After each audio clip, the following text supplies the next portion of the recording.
This is Twit. This is a new gaming device.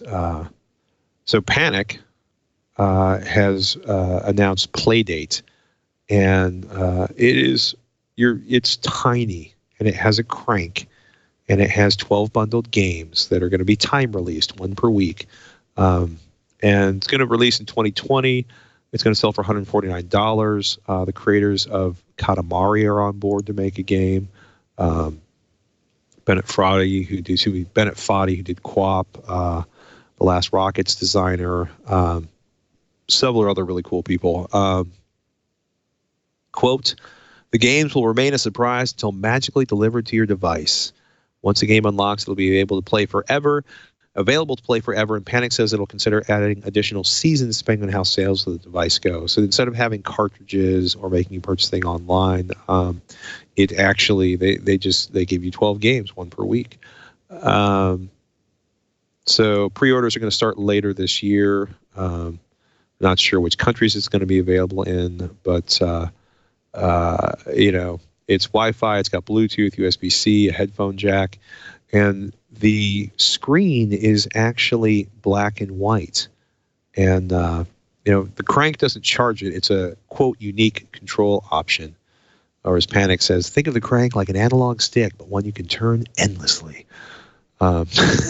Which just sounds so peculiar when I say it out loud. I keep on watching this animation as it shows controlling a side scroller with the crank. Yeah, and I'm looking. It just looks like this should be a handheld fishing game. But yeah, no, I'm sure someone will do one. So yeah, it's odd. So Keita Takahashi, who did Katamari Damacy, which is one of the most incredible games of all time, that thing you were looking at with the little dude, that's Crankin's time travel adventure.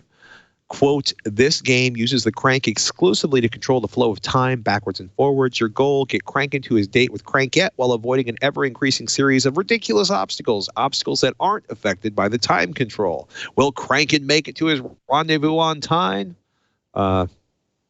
So, I'm really curious. Play also says this is not a game. It is black and white. It's not a Game Boy screen. There's no grid lines, no blurring. It is extremely sharp and clear, has much higher resolution. Quote, "It sounds odd to say, but it's a truly premium black and white screen." So I'm I'm kind of excited about this one. I am kind of excited about this one. And I never get excited about new game platforms because I saw so many sort of independent open source streaming devices kind of crash and burn.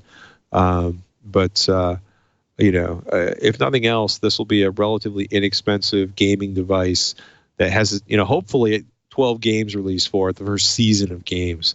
And they've got some really cool people that have promised to make games for this, indie developers. You may not be into sort of indie games or stuff that feels old school, but I'm excited. I'm waiting eagerly for the pre-order on this one. So. With bated breath? Breath is thoroughly baited, ladies and gentlemen.